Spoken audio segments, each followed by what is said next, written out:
இதுவரை இருந்த துன்பமில்லை, இனி என்றுமே ஆனந்தம். இதுவரை இருந்த துன்பமில்லை, இனி என்றுமே ஆனந்தம்.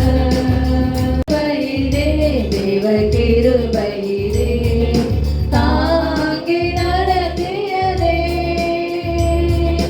இயேசுவிலே பொன்னேசரிலே ஆக மகிழ்ந்தே நாம் ஆனந்திப்போம். இயேசுவிலே பொன்னேசரிலே ஆக மகிழ்ந்தே நாம் ஆனந்திப்போம். ஆருயிரன்பராமே அவருடனே ஜீவிய பாதையிலே இயேசு வர. ஆருயிரன்பராமே அவருடனே ஜீவிய பாதையிலே அனுதினமும் வழி நடந்தே அவரது நாமத்தில் காத்தனரே. அனுதினமும் வழி நடந்தே அவரது நாமத்தில் காத்தனரே. கிருபையிலே, தேவ கிருபையிலே, கிருபையிலே, தேவ கிருபையிலே தாங்கி நடத்தியதே, இயேசுவிலே பொன்னேசரிலே ஆக மகிழ்ந்தே நாம் ஆனந்திப்போம். இயேசுவிலே பொன்னேசரிலே ஆக மகிழ்ந்தே நாம் ஆனந்திப்போம். அவரை துதித்து இந்த காலங்களிலே பாடப் போகிறோம். ஹல்லேலூயா, ஹல்லேலூயா. கரங்களை தட்டி உற்சாகத்தோடு கூட அந்த பாடலை பாடி தேவ நாமத்தை நாம் மகிமைப்படுத்துவோம். துதித்து பாடிட பாத்திரமே துங்கவனே சுவிநாமமே, துதித்து பாடிட பாத்திரமே துங்கவனே சுவிநாமமே. துதிகளின் மத்தியில் வாசம் செய்யும் தூயனை நேயமாய் ஸ்தோத்தரிப்போமே. அற்புதமே அவர் நடத்துதலே, ஆனந்தமே பரமானந்தமே, நன்றியால் உள்ளமே மிக பொங்கிடுதே நாம். அல்லேலூயா, துதி சாற்றிடுவோம். நன்றியால் உள்ளமே மிக பொங்கிடுதே நாம். அல்லேலூயா, துதி சாற்றிடுவோம். கடந்த நாட்களில் கண்காணிப்போம், கருத்துடன் நம்மை காத்தாரே. கடந்த நாட்களில் கண்காணிப்போம், கருத்துடன் நம்மை காத்தாரே. கர்த்தரையே நம்பி ஜீவித்திட கிருபையும் மீந்ததால் ஸ்தோத்தரிப்போமே.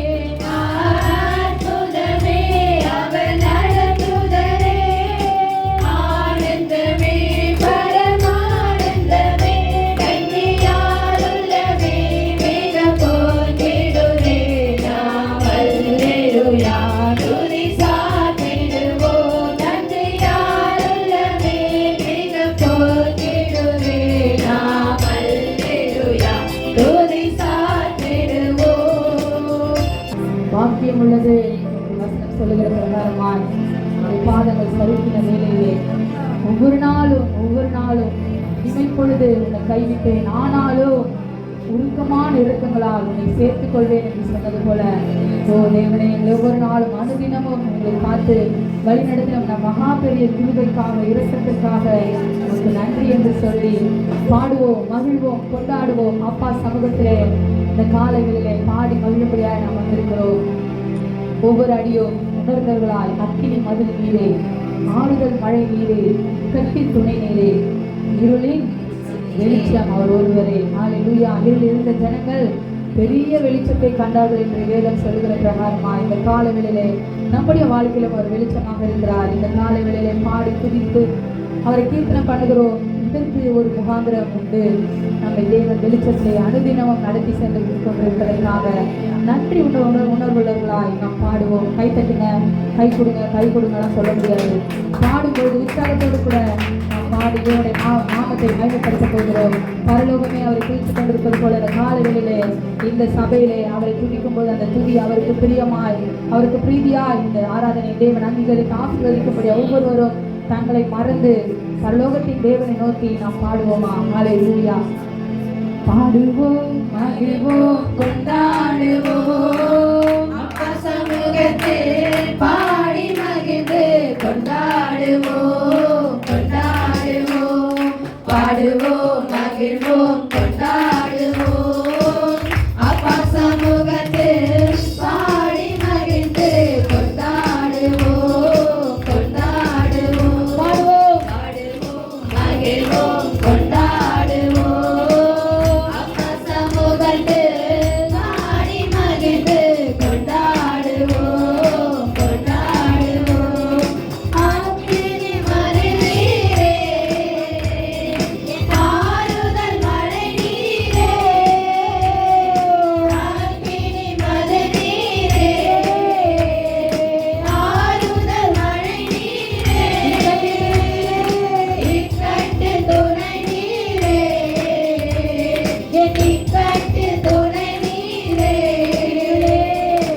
இருளில் வெளிச்சம் நீரே,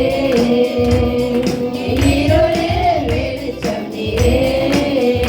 நன்றி, நன்றி, நன்றி, நன்றி, நன்றி, நன்றி, நன்றி,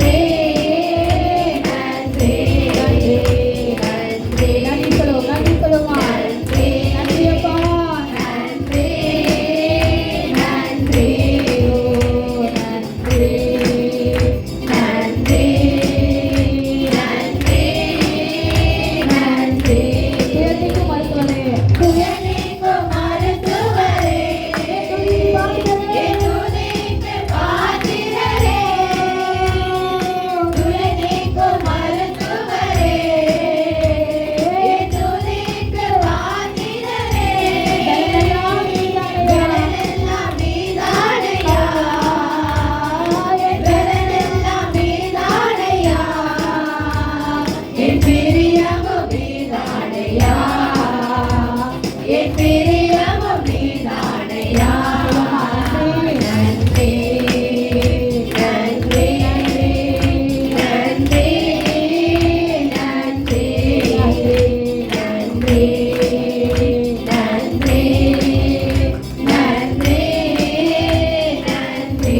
மோசையை குறித்து பார்க்க போகிறோம். சரியா?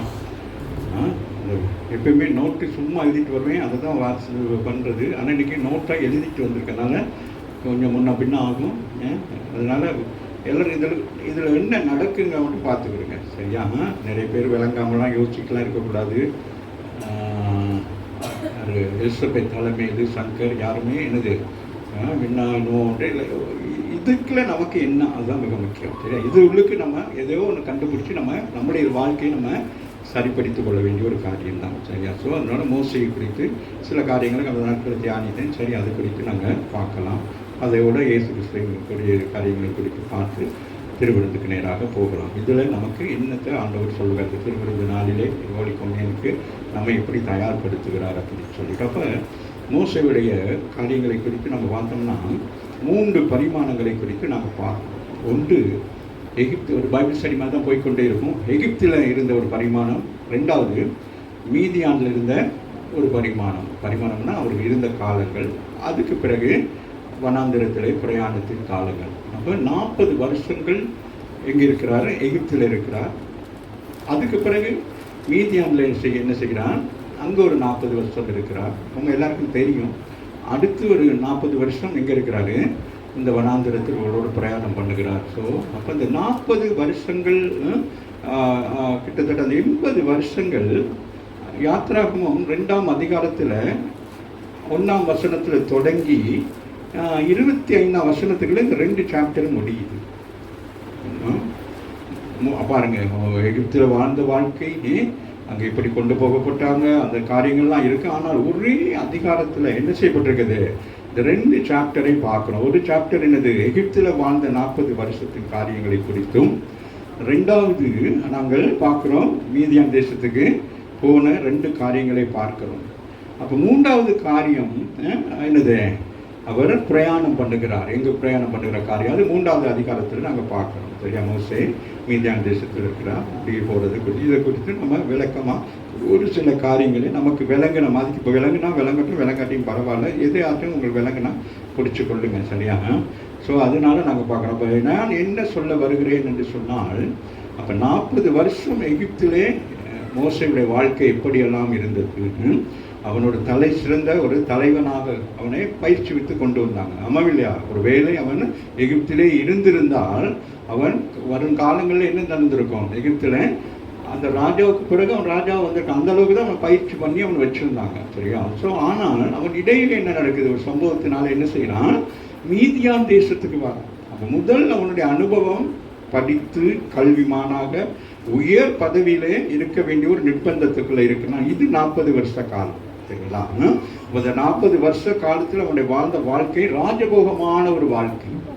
ஆமாவா இல்லையா? அப்போ ராஜபோகமாய் வாழ்கிறாங்க. அவனுக்கு கீழே பணிவிடை செய்யக்கூடியவர்கள் அப்படியெல்லாம் இருக்கிறாங்க. அவனுடைய ஜனங்கள் அங்கே இருக்கிறாங்க. ஆனால் இவன் எங்கே இருக்கிற அந்த 40 வருஷமும் அவன் ராஜ அரண்மனையில் இருக்கான். யூதருடைய முறைப்படியும் அந்நாட்களிலே அவர்கள் இருக்கிறார். அதுக்கு பிறகுதான் அவன் என்ன செய்யறான்? வெளியிலே வருகிற பொழுது தன் ஜனங்களை பார்க்கிறான். ஜனங்களை பார்க்கிற பொழுது அங்கே அவர்கள் அடிமைகளாக இருக்கிற நேரம் அவன் என்ன நினைக்கிறான்? இந்த அடிமைத்தனத்தை நான் என்ன செய்ய வேண்டும்? இந்த அடிமைத்தனத்தை இந்த ஜனங்களை விடுவிக்க வேண்டும் என்று சொல்லி அவன் திட்டமிடுகிறான் இந்த 40 வயதில். ஆனால் தேவன் ஒரு தரிசனத்தை வைத்திருக்கிறார். ஆமீன் சொல்லுங்க. தேவன் ஒரு தரிசனத்தை வைத்திருக்கிறார். நாம் நினைக்கிற நேரம் எந்த ஒரு காரியத்தையும் நாம் செய்ய முடியாது. அப்போ இந்த 40 வருஷத்துல அவன் என்ன செய்யறான்? அவர் யுத்தம் பண்ணி ஏதோ ஒன்று செய்யலான்னு செய்கிற நேரத்தில் தான் அங்கே ஒரு பயங்கர சம்பவம் நடந்து ஒரு கொலை பிரச்சனை ஒன்று நடக்கிறது. இதை பார்த்ததுக்கு பிறகு பயந்து என்ன செய்யறான்? அந்த தேசத்தை விட்டு அவன் என்ன செய்யப்படுகிறான்? ஆமீன். அவன் மீதியான் தேசத்துக்கு போறான். இந்த மீதியான் தேசத்தில் போயிட்டு பார்க்குறோம். சரியா? அப்போ இவனுடைய படிப்பு, அறிவு, உயர்வு இதெல்லாம் டோட்டலாக என்ன செய்யுது? மாற்றப்படுகிறது. இப்போ எகிப்துடைய சகல கலைகளையும் கட்டவன் என்று சொல்லி வேதம் சொல்லுகிறது. ஆனால் அவன் எப்படி இருக்கிறான்? அங்கே போயிட்டு என்ன செய்யறான்? மறைந்து போயிட்டு அவன் யாருக்கு? பார்வோனுக்கு மறைந்து போயிட்டு ஒரு வீட்டுக்கு போகிறான். அங்கே அவனுக்கு தங்குமிடம் கொடுக்குறாங்க. அங்கே அவனுக்கு குடும்ப வாழ்க்கையெல்லாம் ஆரம்பிச்சுட்டான். ஆனால் இந்த 40 வருஷங்களும் அவன் செய்த வேலை என்ன வேலை? ஆடுகளை மேய்க்கிறவனாக இருந்தான். இப்போ 40 வருஷம் யோசிச்சு பாருங்க. அப்போ தேவன் உருவாக்குகிறான். அவன் ஒரு கல்விமானாக இருந்து அவன் ஒரு எகிப்துக்கு ராஜாவாக வர வேண்டிய அளவுக்கு அவன் என்ன செய்யப்படுகிறான்? பயிற்சி. அப்போ ஒரு பக்கம் அவனுக்கு கல்வி ஞானத்தோடு ஒரு பயிற்சிவிக்கப்படுகிறது. இன்னொரு பக்கம் என்ன நடக்கிறது? நம்முடைய வாழ்க்கையிலும் என்னது? இன்னொரு கட்டம் ஒன்று இருக்கு. இப்போ இந்த பிள்ளைகள் எல்லாம் படிக்கிறாங்க, காலேஜுக்கெல்லாம் போனாலும் ப்ராக்டிக்கல்னு ஒன்று இருக்கு. அந்த ப்ராக்டிக்கல் எப்படி இருக்கும்? சொல்லுங்க. ப்ராக்டிக்கல் எப்படி இருக்கும்? கடினமாக இருக்கும். ப்ராக்டிக்கல் கஷ்டமாக தானே இருக்கும். இப்போ நீங்கள் படிப்பீங்க, படிக்கணும், சேர்மார் சொல்லணும்னா இப்படி தலையாட்டிக்கிட்டே எழுதுவோம், இப்படிலாம் எழுதுவோம். ப்ராக்டிக்கலுக்கு வந்துட்டு ஒரு டேபிளை போட்டு இப்போ இது தவளையை விட்டு கோழியை விட்டுனா அந்த நேரம் அப்படி இப்படி செய்வோம். தெரியுமா? ப்ராக்டிக்கல்னா சில பேர் சொல்லுவாங்க ஈஸின்னு சொல்லுவாங்க. அது நம்ம எனக்கு தெரியும். ஆனால் இது அப்போ ப்ராக்டிக்கலான வாழ்க்கைக்குள்ளாக என்ன செய்யலாம்? தேவன் மோசையை அனுமதிக்கிறாங்க. அப்போ அது எப்படிப்பட்டது யோசிச்சு பாருங்களேன்.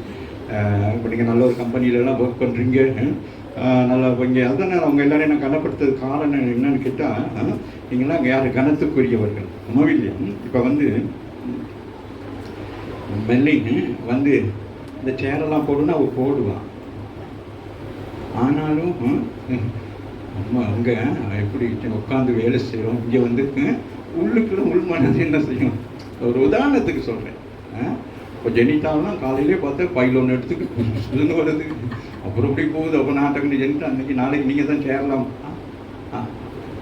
நான் சேர் போடுறது, நான் ஜெயமன், நான் யார் இந்த ஏரியாவுக்கு ஷர்மன். புரியுதான்? உள்ளுக்குள்ளே பேசி மானது தேவன் நம்ம என்ன செய்கிறான்? கடினமான பாதையில் கொண்டு போகிறான். அங்கே அவனுக்கு ஒரு ப்ரெஸ்டேஜ் இருக்கும். நான் யாரும் தெரியுமா? நான் படித்தவன், நான் சாதாரண படிப்பல்ல. அந்த நாட்கள்லேயே அவன் எகிப்தில் படித்தவர்கள் சொன்னால் அவங்கெல்லாம் பெரிய ஞானிகள், பெரிய பெரிய ஞானிகள் தான். அந்த எகிப்தில் தான் அந்த பிரமிட்டெல்லாம் பண்ணுறாங்களே. அப்போ அவங்களாம் விசேஷமானவர்கள் அந்த நாட்களிலே. ஸோ அந்த இடத்துல இருந்து ராஜா மாதிரி ராஜபோகமான வந்தவன் காலையிலே எழும்பி வைப்பு காலையில் 2 இட்லியை சுட்டு பேக்கில் கொடுத்து எங்க அப்படியே போய் ஆட்டை மேய்ச்சிட்டு வாங்கன்னா எப்படி இருக்கும்? அப்போ அந்த இதையும் எடுத்துக்கிட்டு ஆட்டுகளையும் தோணுக்கிட்டு என்ன செஞ்சுருப்பான் யோசிச்சு பாருங்களேன். மனதுக்குள்ள என்ன இருந்திருக்கும்? இப்போ இத்தனை காலங்களும் நல்லா கவனித்துக் கொள்ளுங்கள். எகிப்தில் இருந்த 40 வருஷமும் சரி, இந்த மீதியான் தேசத்தில் இருந்த காலத்திலும் சரி, தேவனை மோசே அறிந்திருந்தாலும் மோசைக்கும் தேவனுக்கு என்ன இல்லை? எந்த ஒரு உடன்பாடுமே இல்லை. யெகோவாவே தேவன், அவ்வளோதான் தெரியும். ஆபிரகாமின் தேவன், ஈசாக்கின் தேவன், யாக்கோப்பின் தேவன். அந்த தேவன் எப்படிப்பட்டவர் தெரியாது. ஆனால் எகிப்தில் என்ன இருந்தது? அநேக தெய்வங்கள்லாம் இருந்துச்சு. அப்போ ஒவ்வொரு தெய்வம் இவங்க பேரே ஒரு தெய்வ பேர் தான். மோசைங்கிற பேரே அவங்களோட கடவுளோட பேரை தான் வச்சிருக்கிறாங்க. சரி, அப்போ நம்மளும் கிறிஸ்தவ பேர்னு ஞானசன்னு மோசைன்னு. ஆனால் நம்மளோட பேர் என்ன பேர்? எகிப்தி கடவுளுடைய பேர் தான். ஆனால் நமக்கு தெரியாது அந்த பேரை வச்சுக்கிட்டு நம்ம இருக்கிறோம். ஸோ அப்போ அந்த மாதிரியான ஒரு லைஃப்பில் இருந்த ஒரு மனுஷன் இப்போ இங்கே எப்படி இருக்கிறான்? எல்லாத்தையும் விட்டுட்டு இப்படி இருக்கிறான். அந்த ஆடுகளை போய் அவன் சும்மா ஆடு மேய்க்கிறேன்னு சொல்லுங்க பார்ப்போம். சொல்லுங்க. ஹோட்டலில் போய் வேலை செய்யணும்னா என்ன செய்யணும்? முதல் நாள் கெஷியரில் நிற்க சொல்லுவாங்க. அதுதான் முக்கியம். கெஷியரில் நிற்கணும்னா நம்ம அன்றைக்கி நல்லா இதெல்லாம் போட்டுட்டு வந்திருப்போம். அடுத்த நாள் தம்பி இந்த கிச்சனில் பாருங்கள் அந்த பையன் வரல, நீ கொஞ்சம் என்ன செய்யணும்? எப்படிங்க நான் கழுவி போடு அப்படின்னா எப்படி இருக்கும்? புரியுதா? எல்லாம் அதான் ஊழியம். அப்போ இந்த 40 வருஷம் மோசையோட வாழ்க்கையில் என்ன நடக்குது? என்னது நான் ஏன் இதை விபரித்து சொல்லுகிறேன்னு கேட்டால், இவைகளை ஆண்டவர் விபரித்து சொல்லவில்லை. நம்முடைய ஊழியத்தின் பாதையிலே நாங்கள் இருந்த பாடுகளை குறித்து நாங்கள் விபரித்து சொல்லுகிறதுனால பலனில்லை. இன்னொரு காரியம் ஒன்று இருக்குது, அதுதான் மிக முக்கியமான ஒரு காரியம். சரியா? இந்த 40 வருஷங்கள் எகிப்திலே காரியங்கள் என்ன செய்யப்படுகிறது? நிறைவாகிறது. அதற்கு பிறகு அவனுடைய மீதியானுடைய காலங்களை நாங்கள் பார்க்குறோம். மீதியான் காலங்களை நாம் பார்க்குறது ரெண்டையும் பார்க்குற பொழுது ஆமீன் என்ன நடக்கிறது? அவனு சர்வசாதாரணமாக இனி தனக்கு ஒரு உயர்வானது வருமோன்னு கூட நினைச்சிருக்க மாட்டான். திருமணம் முடிச்சாச்சு, குடும்ப வாழ்க்கை, செட்டில்மெண்ட், கடைசி வரைக்கும் என்ன செய்யணும்? மாமா வீட்டில் ஆடு மேய்ச்சிக்கிட்டே இருக்க வேண்டிய வாழ்க்கை போயிட்டே இருக்கு. 3வது அதிகம் மோசே மீதியான் தேசத்தின் ஆசாரியர் தன் மாமனாருடைய எத்ரோவின் ஆடுகளை மேய்த்து வந்தான். அவன் ஆடுகளை வனாந்தரத்திலே பின்புறத்தில் ஓட்டி தேவ பருவமாகி ஓருக்கு மட்டும் வந்தான். இப்போ அவன் அவன் எப்பொழுதுமே காலையில் எழும்புனா என்னது? தலையில் ஒரு துணியை கட்டிக்கிட்டு என்னது கையில் ஒரு பெட்டியை எடுத்துக்கிட்டு ஆடுகளை தோன்னுக்கிட்டு சொல்லிகிட்டே போயிடுவான். நிறைய பேர் சொல்லுவாங்க மோசே திக்கு வயனானா இல்லை, அவன் எகிப்தில் சகல கலைகளையும் கட்டவன். என்ன ஆண்டவர் அந்த சப்ஜெக்டுக்கு நான் வர்ற நேரம் நம்ம பார்க்கலாம். சரி, அப்போ பாருங்களேன், அங்கே கர்த்தருடைய தூதனானவர் இப்பதான் சொன்னேன். நான் என்ன சொன்னேன்? இப்போ யார் மீட் ஆகுறது? பழைய ஏற்பாட்டில் இயேசு கிறிஸ்து என்ன செய்யப்படுகிறார்?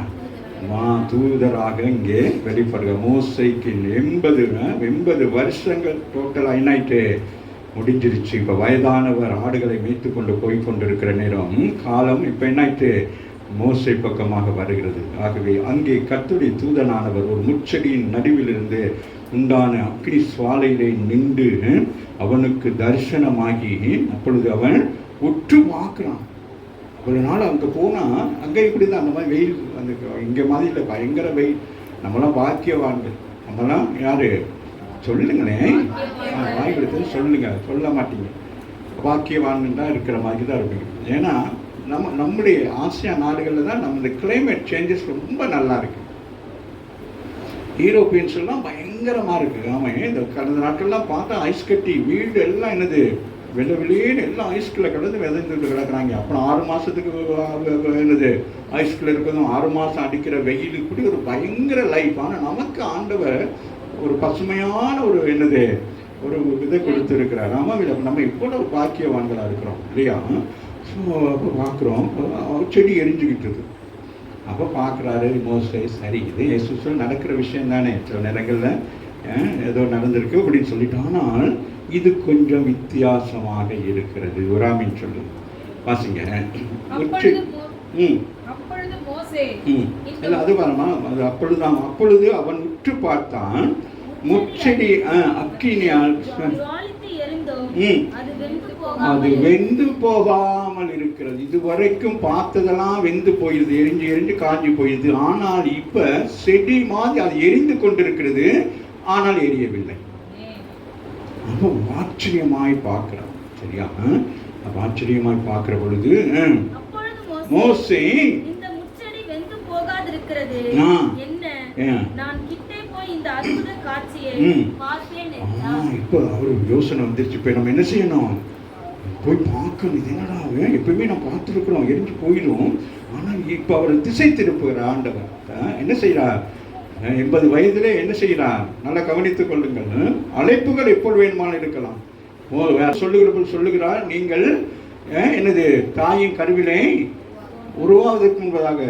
பவுல் சொல்லுகிறார், உலக தோட்டத்துக்கு முன்பதாகவே. வெயிட்டிங், 40 வருஷம் வெயிட்டிங் இல்லை. 40 வருஷத்துல புறப்பட்டான், முடியல. அதுக்கு பிறகு என்னது? ஆண்டவர் அப்படியே சொல்லிட்டான், நீ ஒன்றுக்கும் சரி வராது. ஆமே, அப்படிதான் இருப்போம். சில நேரங்களில் நம்ம பிள்ளைகளை நம்ம அப்படியே தான் வச்சிருப்போம். மக்குன்னு தான் நினச்சிக்கிருப்போம். அது ஒரு நாளைக்கு எலும்பி பிரகாசிக்கும். அப்போ தான் அம்மா அப்பாவுக்கு தெரியும். அது மாதிரி இப்போ ஆடு மேய்ச்சிக்கிட்டு இருந்த மனுஷன் இப்போ வந்து இப்போ தான் முக்கியமான விஷயத்துக்குள்ள போய்கிட்டு இருக்கும். அப்பொழுது மோசே இந்த முச்செடி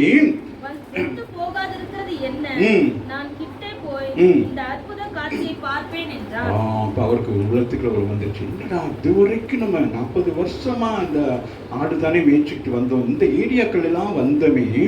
ஆனால் இந்த ஏரியாக்கள் இப்படிப்பட்ட ஒரு என்னது ஒரு அற்புதமான சம்பவத்தை நான் பார்க்கலையே. இப்போ நமக்கெல்லாம் பாருங்க, சுனாமி வந்த நேரம் நமக்கெல்லாம் என்னது சுனாமின்னா என்னன்னே தெரியாது. ஆமாம் இல்லையா? நிறைய பேர் என்ன செஞ்சாங்க?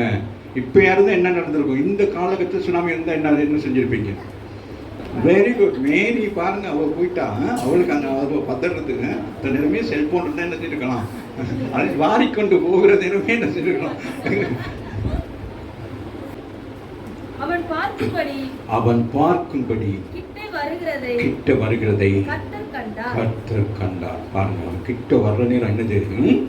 ஆமே, நம்ம பாருங்க, இதுவரைக்கும் என்னது இப்படி ஒரு அனுபவம் வரவில்லை. ஆவிக்குரிய சபைக்கு வருகிற நமக்கு இப்படிப்பட்ட ஒரு அனுபவம் வரவில்லை. இதனால் நீங்க வந்து போய் கொண்டிருக்கிற பிள்ளைகள், இன்றைக்கு உங்களுக்கு ஒரு அனுபவத்தை ஆண்டவர் கற்றுக் கொடுக்கிறார். அவன் பார்க்கும்படி கிட்ட வருகிறதை கர்த்தர் கண்டார். முச்செடி நடுவில் இருந்து இங்க பாருங்களேன், முதல் சொல்லப்படுகிறது கர்த்தருடைய தூதனானவர், இரண்டாவது சொல்லப்படுகிறது கர்த்தர், மூன்றாவது சொல்லப்படுகிறது முச்செடி நடுவிலே தேவன், திருத்துவ தேவனை இந்த இடத்துல காண்கிறார். யாரு? மோசே காணுகிறார். அப்ப இயேசு கிறிஸ்துவுக்குள்ள யார் இருக்குது? திருத்துவ தெய்வம் இருக்கிறார். கர்த்தராகிய ஒரு கர்த்தருக்குள்ள என்ன இருக்கு? தேவன். அப்ப பாருங்க, ஆண்டவர் யாரு? முற்பிதாக்கள் தேவனானவர் எப்படி இருக்கிறாரா? அவர் எப்படி திருத்துவ தெய்வமாக இருக்கிறார். ஆமா இல்லையா? பாருங்களேன், முச்செடி நடுவிலே தேவன் அவனை நோக்கி மோசே மோசே என்று கூப்பிட்டான். அவன் பார்க்குறான், சுத்தமுத்த பார்க்குறான். இது வரைக்கும் என்னது அவன் பேரை சொல்லி யாரும் கூப்பிட்டதே இல்லை. புதுசா ஒரு சத்தம் ஒன்று கேட்குது, மோசே மோசே என்று சொல்லி. அப்பொழுது அவன் அங்கே கிட்டி சேராய். நான் சொல்றார், அப்பொழுது அவர் கிட்டி சேராதே, உன் கால்களில் இருக்கிற பாதரட்சை என்ன செய்ய வேண்டும்? கலட்டி போடு, நீ நிற்கிற இடம் பரிசுத்த பூமி என்று சொல்ல. இதுவரைக்கும் அவன் ஆடுகளை மேய்த்து கொண்டு அந்த பர்வதங்களை சுற்றி திரிந்து கொண்டே இருந்தான். இன்றைக்கு ஆண்டவர் சொல்லுகிறார், நீ நிற்கிற இந்த இடம் பரிசுத்தம் உள்ள ஒரு இடம். இந்த கால வேளையில வந்திருக்கிற ஆமே, நாம் ஏதோ வந்து போறவர்களாக அல்ல. இந்த இடம் ஆமே எப்படிப்பட்ட இடமாக இருக்கிறது? ஒரு பரிசுத்தமுள்ள ஒரு இடமாக இருக்கிறது. ஆகவே நீ என்ன செய்ய வேண்டும்? உன் பாதரட்சையை கலட்டி என்ன செய்ய வேண்டும்? இந்த பரிசுத்த பூமியிலே உன் கால் பட்டு நீ என்ன செய்ய வேண்டும்? இந்த பரிசுத்தத்தை நீ என்ன செய்ய வேண்டும்? உன் வாழ்க்கையில நீ பெற்றுக்கொண்டு நீ என்ன செய்யணும்? பலன் அடைந்து உனக்கு இனி நான் கொடுக்க போகிற ஊழியத்தை நீ செய்வதற்கு உன்னை நீ ஆயத்தப்படுத்திக் கொள்ள வேண்டும். அதுதான் அங்கே சொல்லுகிறான். அப்போ தேவனுடைய ஊழியம் செய்வது சாதாரணது அல்ல. நீங்கள் வந்து ஆமே, நீங்கள் இந்த இடத்துக்கு வந்து ஊழியம் எல்லாம் செய்யலாம். ஆனால் மிக முக்கியமான ஒரு காரியம் அங்கே சொல்லப்படுகிறது. அவர்கள் அப்பொழுது அவர் அங்கே கிட்டி சேராய முதலாவது என்ன செய்ய வேண்டும்? உன்னை பரிசுத்தப்படுத்திக் கொள்ள வேண்டும். இத்தனை வருஷங்கள் இந்த பூமியிலே நீ என்ன செய்தாய்? அலைந்து கொண்டிருந்தாய். ஆனால் இன்றைக்கு நீ தேவனை முதலாக இந்த சர்வ லோகத்தை உண்டாக்கின தேவனை என்ன செய்கிறாய்? முதல் தரிசிக்க வந்திருக்கிறாய். இந்த இடம் எப்படிப்பட்ட இடமாக இருக்கிறது? இது ஒரு சாதாரண இடமாக அல்ல. இந்த இடம் மனிதர்கள் உலாவுகிற இடம், இது தேவன் உலாவுகிற இடம். இந்த இடத்துல நீ உன்னை பரிசுத்தப்படுத்திக் கொள்ள வேண்டும். நீங்கள் பரிசுத்தப்படுத்திக் கொண்டு இந்த திருவிருந்திலே நீங்கள் இந்த காலை வேளையில் என்ன செய்ய வேண்டும்? பானம் பண்ணுவதற்கு உங்களை நீங்கள் ஆயத்தம் பண்ண வேண்டும். ஆக பாருங்க, அந்த 40 வருஷங்கள்ல அந்த 3வது வருஷம் தான் எப்படிப்பட்டதாக இருக்கிறது? எப்படி இருக்கிறது? இது யாத்திரா 3ஆம் அதிகாரத்தில் தொடங்கி அது எங்க கொண்டு முடியுது? உபாகமம் அதிகாரம் முடிகிற வரைக்கும், அவருடைய மரணம் வரைக்கும் ஒரு பெரிய நீண்ட ஒரு தூரத்தை நாங்கள் பார்க்கிறோம். ஆமாவே இல்லையா? அங்கே 40 வருஷம் எப்படி இருந்தது? ஒரு சுருக்கமாக பார்க்கிறோம். உலகத்தில் நம்முடைய வாழ்க்கையில் அந்த 40 வருஷங்கள் எகிப்தில் வாழ்ந்த வாழ்க்கை, ராஜபோக வாழ்க்கை எப்படி இருக்கிறது? ஒரு 40 வருஷம். அதுக்கு பிறகு பிராக்டிக்கலாக போயிட்டு மீதியான் தேசத்தில் இருக்கிற 40 வருஷம். இது 40, 80 வருஷங்களும் ஒரு அதிகாரத்திலே குறிக்கப்பட்டிருக்கிறது. ஆனால் அதிகாரமே முடிக்க முடியாத அளவுக்கு என்ன செய்யப்பட்டிருக்கிறது? உங்களுக்கும் எனக்கும் கொடுக்கப்பட்டிருக்கிற பணி பெரிதாக இருக்கிறது. ஆகவே தான் உனக்கு இருக்கிற கொஞ்சம் பலத்தோடு கூட போன உன்னை நான் அல்லவா அனுப்புகிறேன் என்று சொல்லுகிறார். அதே போல எலியாவை பார்த்து சொல்லுகிறார், நீ போக வேண்டிய தூரம் நிறைவான தூரமாக இருக்கிறது. 1 கொரிந்தியர் 10:2 வாசிங்க மகள்.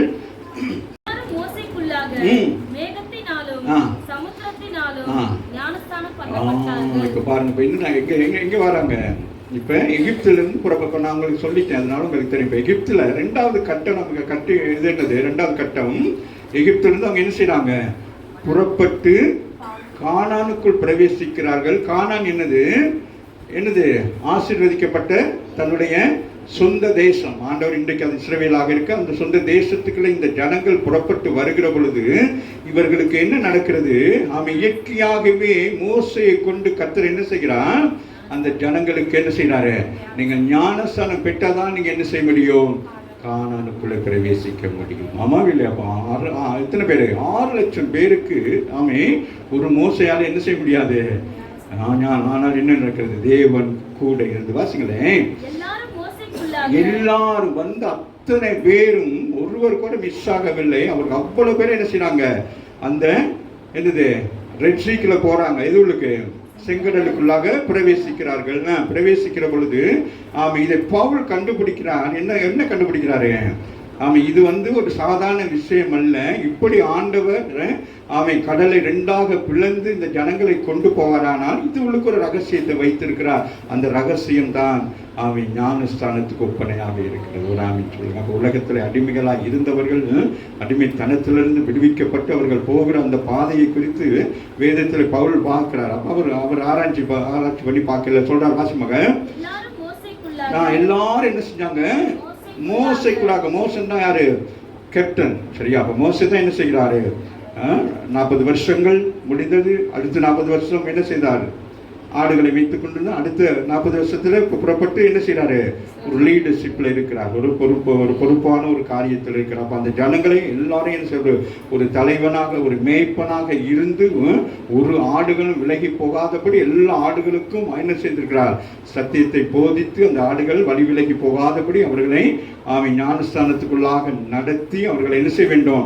அடுத்த கட்டங்களுக்குள்ளாக கொண்டு போய் சேர்க்க வேண்டும். ஆகவேதான் பவுல் எழுதுகிறார். யாருக்கு? கொரிந்தியருக்கு எழுதுகிறார். கொரிந்தியர் ஜனங்களை பார்த்து சொல்லுகிறார், நீங்கள் ரட்சிக்கப்பட்டது ஒரு சாதாரண விஷயம் அல்ல. ஆமீன். அப்ப அவங்க என்ன பாருங்க, கொரிந்தியருக்கு தான் இது ஞானஸ்தானத்தை குறித்து சொல்லுகிறார், திருவிருந்தை குறித்து சொல்லுகிறார், முக்காடு போடுகிற காரியங்களை குறித்து. ஏன்னா அது ஒரு விதமான ஒரு நாகரிகம் நிறைந்த பண வசதி படைத்த ஜனங்கள், படிப்பறிவு இல்லாதவர்கள், அங்கே பல பாவங்கள் நிறைந்த தேசம், பலவிதமான பாவங்கள் நிறைந்த தேசத்தில் ரட்சிக்கப்பட்டு ஆலயத்துக்கு வந்தாலும் அந்த பாவ சுபாவங்கள் அவர்களுக்கு காணப்பட்டது. ஆகவேதான் அவர்களுக்கு ஆண்டவர் பவுல் சொல்லுங்க இப்படி எல்லாம் சொல்லி. வாசிங்க, அவங்க ஒரு கேள்விக்குறி வந்திருக்கும். எங்களை ஞானஸ்தானம் இடுன்னு சொல்றீங்களே, அப்போ மோசை காலத்து நடந்துச்சு அதுன்னு காட்டுறாரு.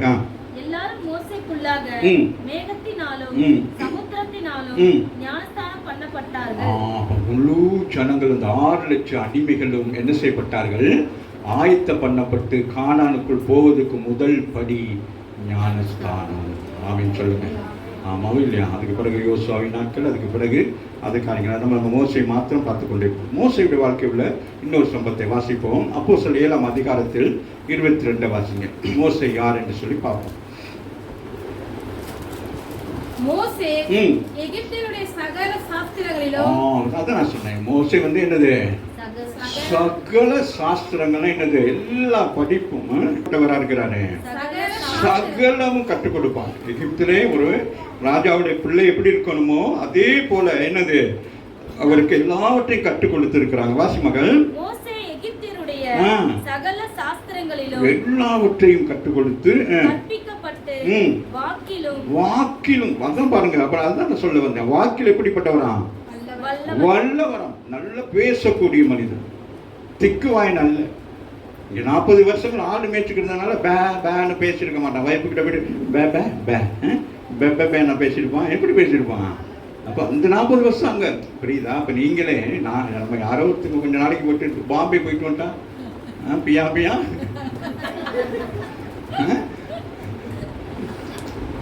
எனக்கு தமிழ் வராது, கொஞ்சம் வரும். அதனால 40 வருஷம் என்ன ஆயிட்டு மீதி ஆண்டதுனால அவருக்கு பேச்சு வரையில என்ன வந்திருக்கும்?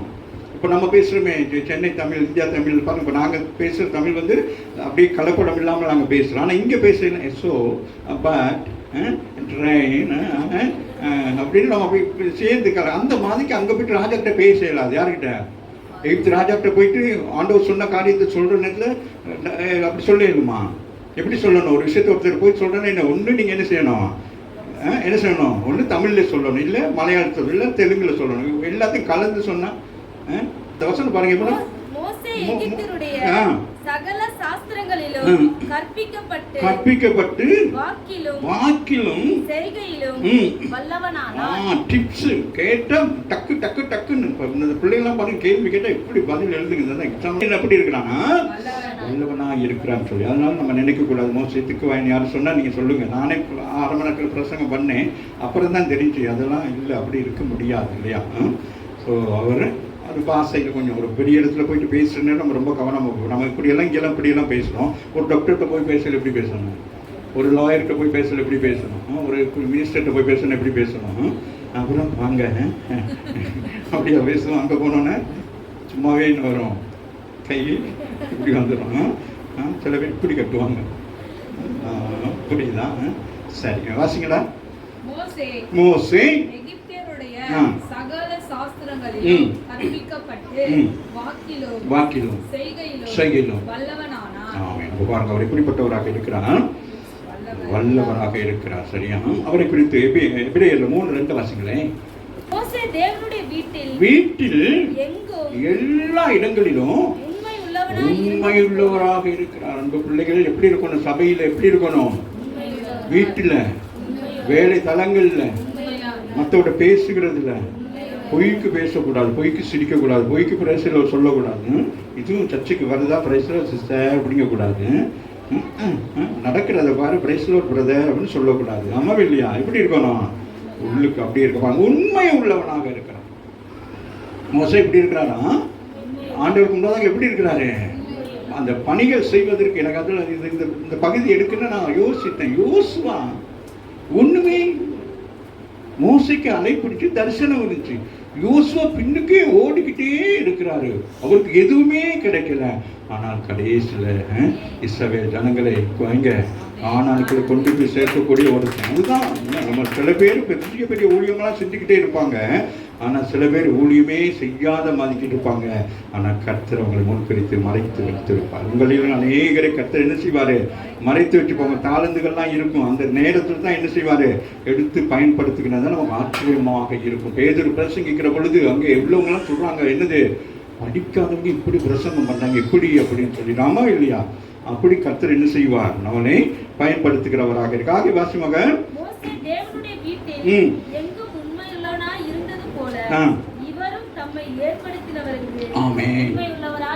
இயேசு எப்படி இருந்திருக்காராம்? பாருங்க, யாரை காட்டுறாங்க? இயேசுவை யாருக்கு ஒப்பிடுறாங்க? மோசே யாருக்கு ஒப்பிடுறாங்க? இயேசுவை யாருக்கு ஒப்பிடுறாங்க? உன்னை யாருக்கு ஒப்பிடுறாங்க? இயேசு யாருக்கு ஒப்பிடுறாங்க? அப்ப நம்ம எப்படி இருக்கணும்? அதான் நம்ம கிறிஸ்தவர்கள். அப்ப கிறிஸ்தவங்களை எப்படி ஒப்பிடுறாங்க? கிறிஸ்துக்கு ஒப்பனையா ஒப்பிடுறாங்க. அப்ப நம்ம ஞானஸ்தானம் பெற்று நம்ம எப்படி இருக்கணும்? கிறிஸ்துவுக்கு சாட்சியாக எப்படி இருக்கணும்? எல்லா இடங்களிலும் நம்ம எப்படி இருக்கணும்? உண்மையாக இருக்க வேண்டும். சரியா? அடுத்த ஒரு காரியத்தை வாசிப்போம். எபிரேயர் 11ஆம் அதிகாரத்தில் 23 27 வரைக்கும் வாசிப்போம். மோசே பிறந்த பொழுது அவனுடைய தாய் தகப்பன்மார் அவனை அழகுள்ள பிள்ளை என்று கண்டு, என்னை போல அழகுள்ளவன் என்று கண்டு விசுவாசத்தினாலே ராஜாவுடைய கட்டளைக்கு பயப்படாமல் அவனை 3 மாதம் ஒளித்து வைத்து விசுவாசத்தினாலே மோசே பெரியவனான போது பார்வோனுடைய குமாரத்தின் மகன் எனப்படுவதை வெறுக்கிறான். இன்னைக்கு நம்ம பெரிய பெரிய ஆட்கள் சொந்தக்காரங்க சொல்றத நம்ம சந்தோஷப்படுவோம். அவங்க நம்மளை கண்டுக்கிறவே மாட்டாங்க. ஆனா நம்ம என்ன சொல்லுவோம்? பின்னுக்கிட்டு சொல்லுவோம், சொந்தம் ரிலேஷன் ஒவ்வொரு சொந்தம். அந்த வசனம் அதை மட்டும் வாசிப்பாங்க. அந்த பகுதி பார்வோனுடைய குமாரத்தி சின்ன குழந்தையிலிருந்து கொண்டு போய் வளர்த்த அந்த ஸ்திரியை பார்த்துட்டு சொல்றார் மோசே, வெறுக்கிறான். நான் யாரு? லேவியன். ஆமா இல்லையா? இடத்துக்கு தகுந்த மாதிரி நம்ம வேஷம் காட்டக்கூடாது. அவங்களா அவங்க, இவங்களா இவங்க, அது அப்படி இருக்கக்கூடாது. நமக்குள்ள உள்ளுக்குள்ளே நம்ம என்ன இருக்கணும்? நான் கிறிஸ்தவன், நான் கிறிஸ்தவள், நான் அதுக்கு அடிமையாக மாட்டேன். சொல்லுங்க, அது என்னவா? நித்தியமானது அல்ல. இந்த உலகத்திலே நாங்கள் பார்க்கிறது என்னது? அதுதான் தானியேல் அதை பார்த்துட்டு அருவருக்கிறான். தீட்டு அது எப்படி இருக்கு? இந்த சிக்கன் அதெல்லாம் அப்படியே போட்டு சும்மா அப்படியே இருக்கு. எல்லாம் போனவங்க எல்லாம் என்ன செய்யறாங்க? அவன் இந்த அப்ப இவன் என்ன செய்யறான்? அருவருக்கிறான். அது போல இங்கே மோசே இந்த ஆடை ஆபரணங்கள் எல்லாம் என்ன செய்யறான்? இன்னும் ஆவிக்குரிய சபைக்கு வருகிற நமக்கு இன்னும் இந்த ஆடை ஆபரணங்களை அருவருக்க முடியாதபடி நம்ம அதுக்குள்ளாக சுகபோகமாக இருக்கிறோம். ஏன்னா எப்படி இருந்திருப்பான் மோசே? எப்படி இருந்திருப்பான் சொல்லுங்களேன்? பார்வோனுடைய மகன் மாதிரி இருந்திருப்பான். இளவரசனோ, வெரி குட், இளவரசனாக அப்படி இருந்திருப்பான். நடை உடை எல்லாம் எப்படி இருந்திருக்கும்? இப்படி நட வாக் பண்ற நேரமே எல்லாம் பார்க்கறது எப்படி இருந்திருக்கும்? அது சொல்றாங்க, இதெல்லாம் வேணும். அதுதான் யாரு தாவீது சொல்லுகிறான், எனக்கு இதுல அபியாசம் இல்லை. இந்த உலகத்து வேஷம் தரித்து வாழ்வதற்கு எனக்கு என் தேவன், என் ஆண்டவர் என்னை கற்றுக் கொடுக்கவில்லை. என்னை அவர் போலவே என்ன செய்ய வேண்டும்? நான் இருக்க வேண்டும். அதுதான் மிக முக்கியமானது. வாசிங்களா? அது பாவ சந்தோஷம். அது எந்த நேரம் என்ன நடக்கும்னு தெரியாது. ஏன்னா பார்த்துக்கிட்டே இருக்கிறாங்க. ஏன்னது ஒரு வேளை அவனை எகிப்தின் ராஜாவாக ஏற்படுத்தியிருந்தாலும் எகிப்தியர் மூலமாக மோசே கொல்லப்பட்டிருப்பான். ஏன்னா அவன் புறஜாதி. அதனால நமக்கு உயர்வு வருகிற நேரம் நீங்கள் நானும் கவனமாக இருக்க வேண்டும். தானியேலை கொல்லுவதற்கு பாபிலோனில் முயற்சி செய்து கொண்டிருந்தாங்க. ஆமா இல்லையா? பதவிகள் வந்தவுடனே உங்களுக்கு என்ன உண்டாகும்? உங்களோட வேலை செய்தவங்களே உங்களுக்கு என்ன செய்வாங்க? ஏதாச்சும் தெரிச்சு என்ன செஞ்சுவாங்க? வேலையை போக்குவதற்கு. அது அநித்தியமான, அது நித்தியமான காரியம் அல்ல. உங்களுக்கு நித்தியமான பணிதான் நீங்கள் செய்து கொண்டிருக்கிற இந்த ஊழியர்கள். ராவின் சொல்லுங்க. ஆகவே அதை நீங்க அசட்டை பண்ணக்கூடாது. வாசிட்டா பார்க்கிலும் தேவனுடைய ஜனங்கள். மோசே அன்னைக்கே என்ன செய்யறாரு? இந்த தேவனுடைய ஜனங்களோட இரவும் பகலும் அவர்கள் முறுமுறுக்கிறவர்களாக இருந்தாலும் பரவாயில்லை, ஒருவரை குறித்து தவறு சொன்னாலும் பரவாயில்லை, எப்படிப்பட்ட ஜனங்களாக இருந்தாலும். ஏன்னா அப்படிதான் இருந்தாங்க. 6 லட்சம் பேர் எப்படி இருந்தாங்க? எவ்வளவு கஷ்டமா இருக்கு. ஒரு பிள்ளைய ஸ்கூல் போயிட்டு கூட்டிட்டு வர்றதுக்கு எவ்வளவு கஷ்டமா இருக்கு. நாமா இல்லையா? அவன் என்ன ஏமா அங்க இருக்குமா அப்படின்வாங்க. தீர்க்கதரிசனமா கிடைக்க? ஆமா சொன்ன தெரியுமா? 6 லட்சம் பேர் என்ன இந்த மகாபலிபுரத்துக்கு போயிட்டு கூட்டிட்டு போயிட்டு வந்ததே பெரிய பிரச்சனையா போச்சு.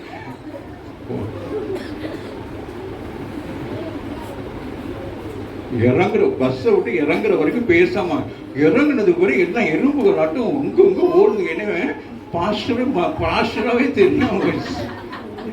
வாங்கன்னா கடைசி எனக்கு சிஸ்டருக்கு தான் சண்டை வந்துச்சு. புரியுதா? 6 லட்சம் பேர் இப்படி பின்னுக்கு வரவங்க என்ன செய்வாங்க? அப்படியேதான் முன்னுக்குள்ளவங்க மட்டும்தான் பாஸ்டர் பேசிக்கிட்டே இருப்பார். பின்னுக்குள்ளவங்களோட பேசவே மாட்டாரு. அவங்களோட நல்லா பேசுறாரு, இவங்களோட பேச மாட்டாரு. அப்ப நம்ம அதுல பேசிக்கிட்டு வர என்ன செய்யணும்? இப்ப அன்னைக்கு சகோதரர் கூட்டம் வைக்கிற நேரம், ஆமா நான் பிரதர்லாம் நான் ரொம்ப ஜாலியா பேசிக்கிட்டு இருந்தோம். அம்மா இல்லையா? என்ன சொல்றீங்க? எசேக்கியேல் வந்து சொன்னாரா? அதுதான் அந்த மாதிரி வாசிங்களா? தேவனுடைய ஜனங்களோடு துன்பத்தை அனுபவிக்க வேண்டும். ராமின் சொல்லுங்க. ராஜபோக வாழ்க்கை அல்ல ஊழியம் என்பது. உங்களோடு நான் சரிசமமாக இருந்து உங்களை விசாரிக்கிறது தான் உண்மையான ஊழியம். ராஜபோகமா நான் இருந்து கொண்டு அப்படியே சிஸ்டர் பசியா போயிட்டு கேக் வாங்கி சாப்பிடுங்கன்னா அவங்களுக்கு என்னது அரிசி வாங்கியே சாப்பிட முடியாதவங்களை போயிட்டு பிரியாணி சாப்பிடுங்கன்னா எப்படி இருக்கும்? புரியுதா? பார்க்குறான், அவர் அதை பார்க்குறான். அதுதான் இன்னைக்கு ஆவிக்குரிய சபை, அதுதான் ஆவிக்குரிய பிள்ளைகள். எல்லாமே பதவிகள் இதெல்லாம் அதெல்லாம் என்னது அவருக்கு என்ன கற்றுக் கொடுத்துருக்குறாங்க யாருக்கு? அப்போ அவன் எப்போ அறிகிறான்? எகிப்தில் இருக்கிற பொழுதே கர்த்தர் என்ன செய்கிறார்? அவனை பழக்கி வைக்கிறார்.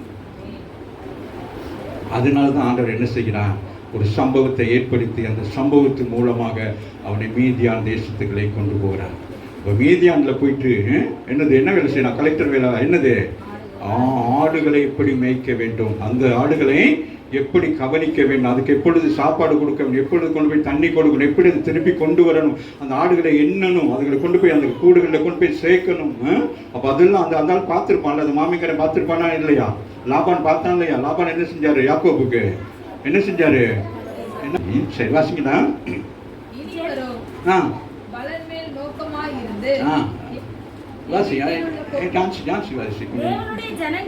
தேவனுடைய ஜனங்களோட துன்பத்தை சொல்லுங்க. நம்முடைய வாழ்க்கையில இன்பத்தை விட என்னது துன்பம்ங்கிறது? என்னது துன்பம்னா கஷ்டப்படும், அது அல்ல.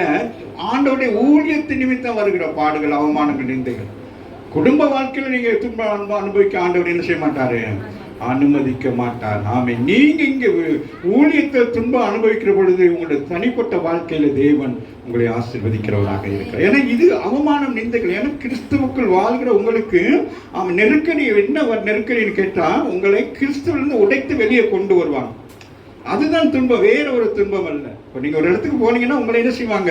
என்ன பெரிய கிறிஸ்தவம், நீங்கள் முன்னே எங்களோட தானே இருந்தீங்க, இப்போ என்ன புதுசாக அதை சாப்பிட மாட்டீங்க, இங்கே வரமா அப்படின்னா இந்த துன்பங்கள்லாம் சகிக்கிறது தான். அதுதான் பவுல் சொல்கிற நேரம் அடிக்கப்பட்டு காயப்பட்டது காரணம் என்னன்னு கேட்டால் இப்படிப்பட்ட பேச்சுவார்த்தைகள் நம்மளை அடிப்பாங்க. அந்த நேரம் அவ்வளோ வேதனையாக இருக்கும். ஆகவே தான் பவுலை பார்த்து ஆண்டவர் சொல்ல, ஏன் என்னை துன்பப்படுத்துகிறார்? இயேசு சொல்லுகிறார், ஏன் என்னை வாசிங்க மகன் ஜனங்களோட துன்பத்தை அனுபவிப்பதே தெரிந்து கொண்டு இனி வரும் இந்த துன்பத்துக்கு என்ன இருக்கிறது? இரட்டிப்பான பலன் இருக்கிறது. ராமின் சொல்லுங்க. அதுதான் ஊழியத்துல கடினமாக நம்ம போய்கொண்டிருக்கிற பொழுது ஆமீன் அதனுடைய நிழல் எப்படி இருக்கு நமக்கு? ஆமீன் மிகவும் ஆசீர்வாதமாக இருக்கும். வாசிங்க சொல்லுங்க. இனி வரும் அந்த நோக்கமா? இப்ப நீங்க செய்யறதுக்கெல்லாம் என்ன நடக்கும்? பேதுரு கேட்கிறாரு, எல்லாத்தையும் விட்டுட்டு வந்தோமே ஆண்டவரே, என்ன எங்களுக்கு தருவோங்க அப்படின்னு சொல்லிட்டு. ஆமாம் இல்லையா? ஆமாம் இல்லையா? நான் வீட்டில் இருக்கிற வரைக்கும் எனக்கு என் குடும்பம் மட்டும் இருந்தது. நான் கர்த்தருடைய ஊழியம் செய்தபடினாலே நீங்கள் எல்லாம் என் குடும்பமாக இருங்க, எங்கெல்லாம் என் பிள்ளைகளாக, என்னோட எல்லாமே எப்படி இருக்கிறீங்க? அதுதான் அதுக்குள்ள இருக்கிற ஒரு இன்பம் என்னது? சொந்தக்காரங்களே இருக்காது. சொந்தக்காரன் என்னது? சத்துருன்னா அது உண்மைதான். ஆமாம் இல்லையா? உங்ககிட்ட நம்ம நல்லா வளர்ந்தாலும் வெட்ட பார்ப்பாங்க, வெட்டி கிடந்தாலும் தூக்கி விட மாட்டாங்க. ஆமாம் இல்லையா? ஆனால் அப்போ அதுதான் ஆண்டவர் சார், கிறிஸ்துவுக்குள் நம்மளாம் எப்படி இருக்க வேண்டும்? உறவுகளாக இருக்க வேண்டும். ஒருவருக்கு ஒரு பகை காணப்படக்கூடாது. முடிஞ்சது வாசிங்க.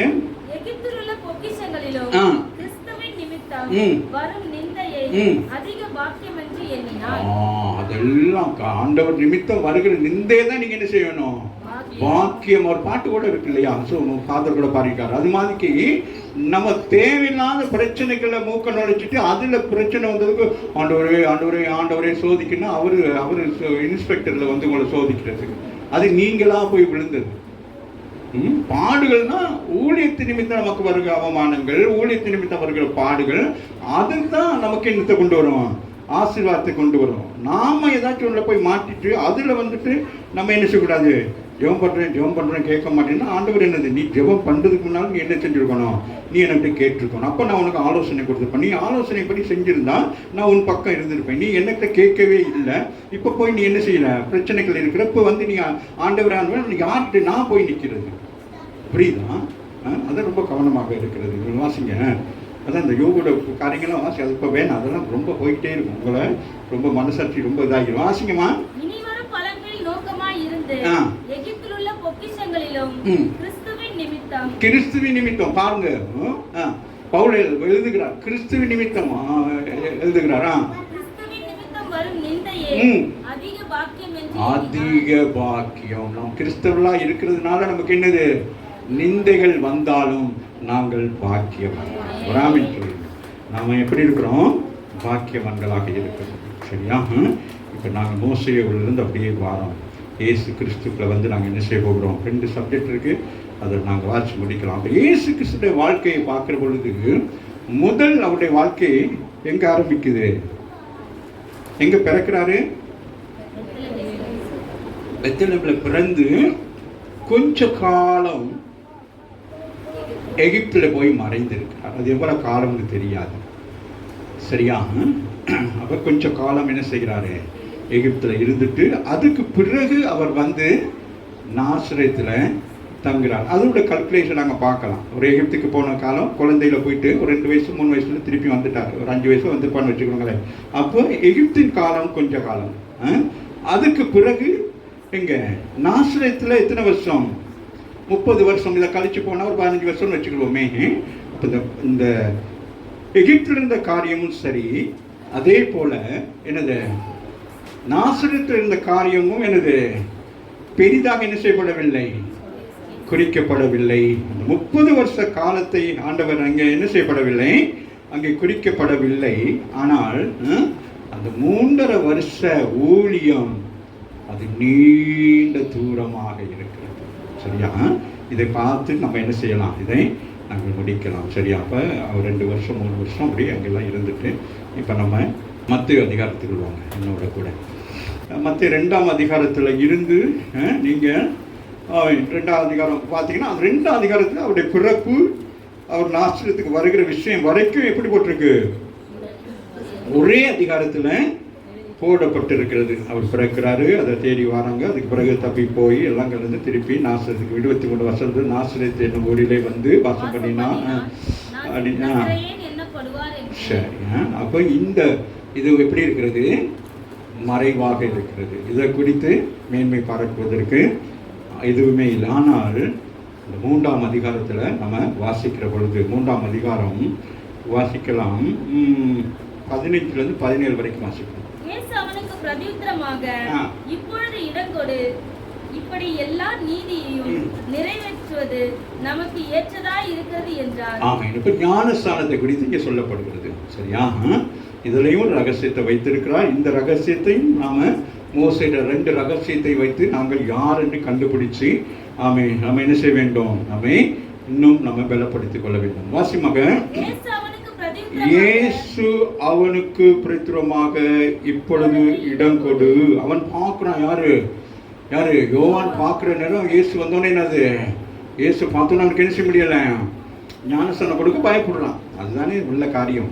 அதுதான் சொல்றாரு, நான் இப்படி ஞானஸ்தானம் கொடுக்கறது. வந்ததெல்லாம் யாரு, ஞானஸ்தானம் பெற வந்தவங்களாம் யாரு, சாதாரண மனிதர்கள், பாவிகள், பரதேசிகள் எல்லாம் ஓடி வந்தாங்க. அதனால தான் சொன்னாரு, என்னது வரும் துன்பங்களுக்கு வரும் கோபத்துக்கு ஆளாவதற்கு முன்பதாக என்ன செய்றீங்க, ஞானஸ்தானம் பெற வந்திருக்கீங்களா. நீங்களாம் யாரு, விரியம்பாம்பு குட்டிகள். விஷம் எங்க இருக்குன்னு தெரியாது. விரியம்பாம்புக்கு எங்க விஷம் இருக்குமா, ஒவ்வொரு கட்டிலையும் விஷம் இருக்குமா. ஆமா, ஹலோ, உங்களை சொல்லல, நான் விரியம்பாம்பு சொல்றேன். சரி, வாசிங்க. இயேசு அவனுக்கு பிரதியுத்தரமாக, இப்பொழுது இடம் கொடு,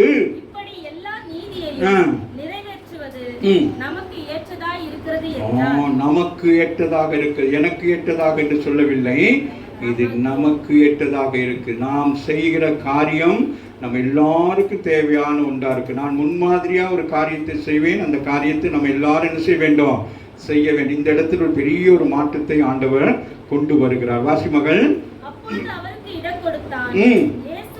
இயேசு ஞானஸ்தானம் பெற்று ஜலத்திலிருந்து கரை ஏறியவுடனே இதோ வானம் அவருக்கு திறக்கப்பட்டது. கரங்களை தட்டி தேவனை மகிமைப்படுத்துங்கள். இதுவரைக்கும் யோர்தானிலே ஆமே, அந்த யோர்தானிலே தண்ணீர் போய் கொண்டிருக்கிற எத்தனையோ பேர் குளித்திருப்பாங்க, எத்தனையோ பேர் வந்து ஞானஸ்தானம் பெற்றுக் கொண்டிருக்கிறாங்க.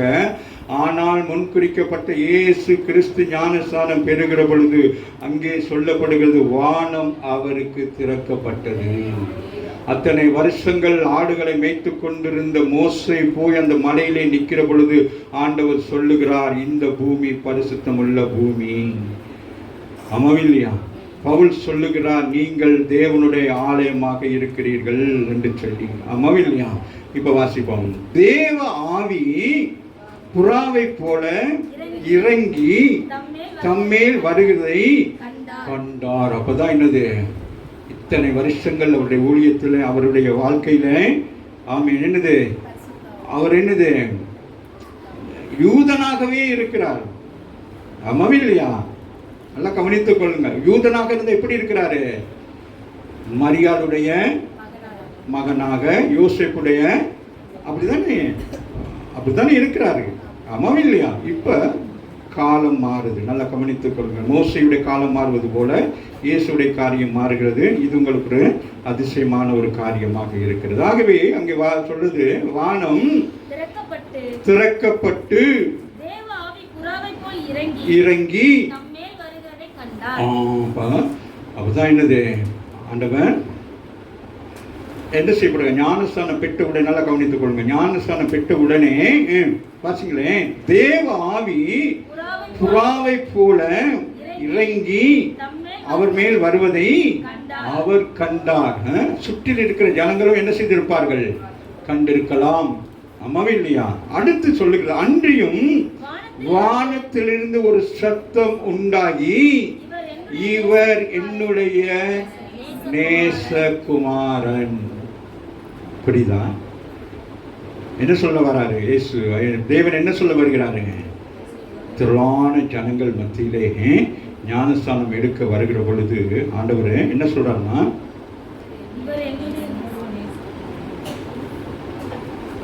எல்லாரையும் பார்த்து சொல்றாரு. ஹலோ, எல்லாரையும் பார்த்து ஆண்டவர் சொல்றாரு. ஹலோ, அங்க இருக்கிறவங்களாம் பார்த்து சொல்றாருங்க, இயேசு மரியாளுடைய பிள்ளை இல்லை, இது யோசேப்புடைய பிள்ளை இல்லை.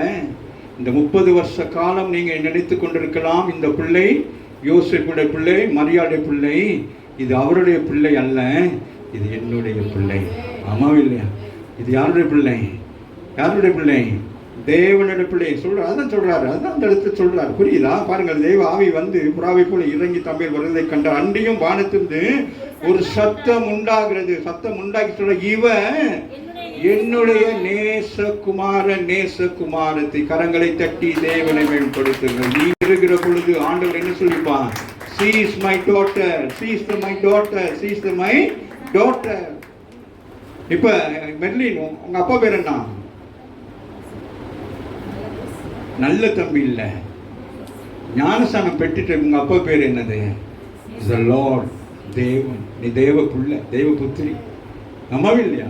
அப்ப ஞானஸ்தானம் பெறுகிற வரைக்கும் நாங்க யாருடைய பிள்ளைகளா இருக்கிறோம்? சொந்த தாய் கொண்ட பிள்ளைகளாக இருக்கிறோம். அம்மாவும் இல்லையா? ஜெமி, உங்க அம்மா பேர் என்ன? மரியா இல்ல, ஜூலி இல்ல, யாருடைய பிள்ளை? நீ தேவனுடைய பிள்ளை. அம்மாவும் இல்லையா? அதான் ஆண்டவர் சொல்லுகிறார், இவர் நேசகுமாரன். உடாமி சொல்லுங்க. அப்ப நீங்களாம் யாரு?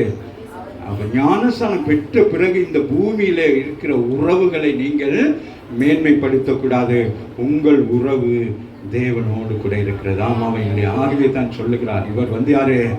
என்னுடைய நேச. அப்ப நீங்கள் எல்லாம் ஞானஸ்தானம் பெற்றவங்களாம் யாரு? அவருடைய நேச குமாரத்திகள், நேச குமாரர்கள். ஆகவே நீங்க எப்படி இருக்கணும்?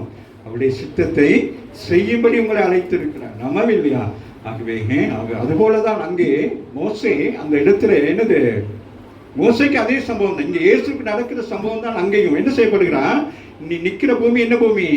பரிசுத்த பூமி. அப்ப தேவனுடைய இடம். தேவன் எப்படிப்பட்டவர்? அவர் பரிசுத்தராய் இருக்கிறபடினாலே நீங்கள் அவருக்கேற்ற பரிசுத்தமாய் மாற வேண்டும். அப்ப என்ன நடக்குது? மோசே கர்த்தருடைய வார்த்தைக்கு கீழ்ப்படிந்த உடனே அவன் என்ன செய்யப்படுகிறான்? அவன் பரிசுத்த ஆவியை பெற்றவனாய் அவன் என்ன ஆகிறான்? ஒரு பரிசுத்த மனிதனாய் மாறுகிறான். ஆமாவில்லையா? அப்ப நீங்கள் இன்றைக்கு எப்படி இருக்கீங்க? பரிசுத்த ஆவியை பெற்றுக்கொண்டபடினாலே உங்கள் ஜீவியம் எப்படி இருக்கிறது? பரிசுத்தம் உள்ளதாக இருக்கிறது. ஆமாம் இல்லையா? அப்போ 30 வருஷம் இயேசு யூதனாக இருந்தால், யூத முறைப்படி எல்லாவற்றையும் செய்து கொண்டிருந்தால், யூத ஜனங்களோடு மாத்திரம் உறவு வைத்துக் கொண்டிருந்தால், இப்பொழுது ஞானஸ்தானம் பெற்றுட்டால், ஞானஸ்தானம் பெற்ற பிறகு அவர் இப்போ என்ன ஆயிட்டாரு? உலக ஜனங்களுக்கு அவர் ரட்சகராக மாறுகிறார். அப்ப நீங்க வீட்டுல இருக்கிற வரைக்கும் இங்க உங்க அம்மா அப்பாவுக்கு பிள்ளைகளா இருந்தீங்க. இன்றைக்கு ஊழியத்துக்கு வந்த பிறகு நீங்கள் உங்களுடைய குடும்ப ஊழியம் அல்ல, குடும்பத்தாருக்கு மாத்திரம் ஊழியம் செய்து கொண்டிருக்க கூடாது. நீங்கள் சகலருக்கும் பொதுவானவர்கள். நீங்கள் கர்த்தருடைய ஊழியத்தை செய்யும்படி கர்த்தர் உங்களை பிள்ளைகளாக பெற்றெடுத்திருக்கிறார். ஆமாம் இல்லையா? அதனால தாய் கருவிலிருந்து பிள்ளைகள் எப்படி வராங்க? என்ன செய்யறாங்க? தாய் கருவிலிருந்து எப்படி வரும் பிள்ளை? சொல்லுங்க. என்னமா அந்த தொப்புள் கொடியா? என்னது தொப்புள் கொடியில அந்த இது கருவறையில் எப்படி இருக்கும்? அந்த பிள்ளை அலங்கோலமாக இருக்கும், அசுத்த தண்ணிக்குள்ளே இருக்கும். 10 மாதங்கள் அந்த தண்ணிக்குள்ளே இருந்த பிள்ளை அது வெளியே கொண்டு வந்து அந்த பிள்ளையை என்ன செய்வாங்க? சுத்த தண்ணிகளை கழுவி எடுத்த பிறகுதான் அந்த பிள்ளை என்ன ஆகுது? ஆமே, அதுக்கு பிறகு தான் தாய் தப்பட்ட கொடுப்பாங்க, உங்க பிள்ளை இருந்தாங்கன்னு சொல்லிட்டு. ஆமாம் இல்லையா? இப்ப ஆண்டவர் அந்த 30 வருடங்கள் அந்த தாய் அந்த கருவிலை வளர்ந்தபடினால் அவருக்கு மரியாதை பிள்ளை, யோசிப்பிட பிள்ளை. ஆனால் இப்ப அவர் என்ன செய்யப்பட்டான்? சுத்திகரிக்கப்பட்டுட்டார். இனி அவர் யாராக இருக்கிறார்? பரிசுத்தம் உள்ளவராக இருக்கிறார். அப்ப பரிசுத்தம் உள்ள நீங்களும் நானும் தேவனுடைய பிள்ளைகளாக இருக்கிறோம். ஆகவே நம்முடைய பரிசுத்தத்தை நாங்கள் என்ன செஞ்சக்கூடாது?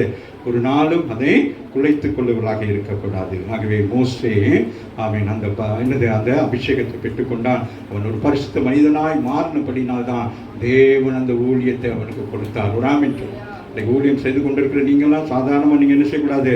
நினைத்து கொண்டிருக்கக்கூடாது. இதெல்லாம் சாதாரண விஷயம் அல்ல. என்றைக்கு நீங்கள் ஞானஸ்தானம் பெற்றீங்களோ அன்றைக்கே நீங்கள் என்ன ஆயிடணும்?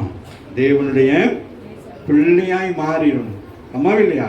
அப்போ தேவ சாயல் உங்களுக்கு வந்துடும். அம்மாவில்லையா? அப்போ அந்த கிறிஸ்துடைய சாயல் வந்துடும். அப்போ அந்த சாயலை நீங்கள் என்ன செய்யக்கூடாது? தீட்டுப்படுத்தாதபடிக்கு உங்களோட வாழ்க்கை எப்படி இருக்கணும்?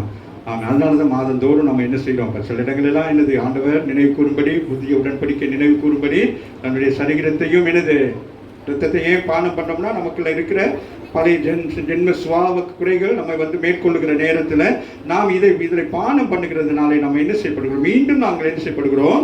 சுத்திகரிக்கப்படுகிறோம். மீண்டும் நாம் ஞானஸ்தானம் பெற முடியாது. ஆனால் மீண்டும் நாம் என்ன செய்ய முடியும்? இந்த திருவிருந்தில் கலந்து கொண்டு நாங்கள் என்ன செய்யலாம்? இந்த திருப்பதியில் கலந்து கொண்டு நாமே பரிசுத்தப்படுத்திக் கொள்ளலாம். கர்த்தர் நம்மை ஆசீர்வதிப்பாராக. எளிமையை நாம் ஜெபம் பண்ணலாம்.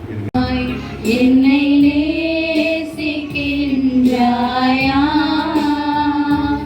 என்னை நேசிக்கின்றாயா?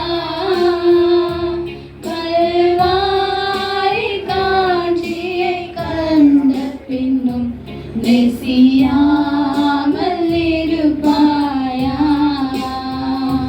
கல்வாரி காட்சியை கண்ட பின்னும் நேசியாமல் இருப்பாயா?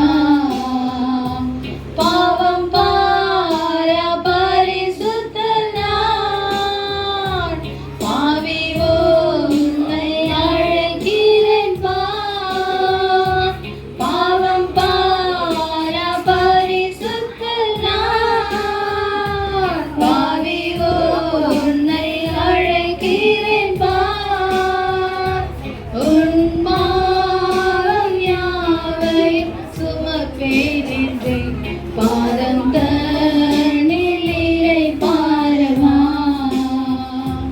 உன் பாவம் யாவையும் சுமப்பேனென்றேன், பாதம் தன்னிலை பாரமா. வாய்களை திறந்து ஆண்டவருக்கு நன்றி சொல்லுவோம். அல்லேலூயா. ஸ்தோத்திரிக்கிறோம் ஆண்டவரே. கர்த்தாவே, இயேசு கிறிஸ்து இந்த பூமியிலே 30 வருஷங்கள் மரியாளுடைய பிள்ளை போல காணப்பட்டாலும் 30 வயது முடிவிலே பிதாவாகிய தேவன் இவர் என்னுடைய நேசகுமாரன் அறிமுகப்படுத்தினார். என்றைக்கு ஆண்டவரை சொந்த ரட்சகரை ஏற்றுக்கொள்கிறீர்கள், உலகத்துக்கு அறிமுகப்படுத்துவார். She is my daughter, she is my son. நான் அவர் மேல் அன்பாக இருக்கிறேன். அவருடைய காரியங்கள் எல்லாம் நான் பார்த்துக் கொள்ளும். ஆமென், ஆமென், ஆமென். இந்த கால வேளையில் எத்தனை பேருக்கு பிரியமாக இருக்கிறது? ஆமென் ஆமென். எத்தனை பேர் நேசகுமாரத்தியா நேசகுமாரனாக இருந்து இன்னும் ஆண்டவர் நேசமான காரியத்தை செய்யாமல் இருக்கிறீங்க, பணிகளை செய்யாமல் எது செய்தாலும் அது ஆண்டவர் விரும்பத்தக்கதாக இருக்கிறது.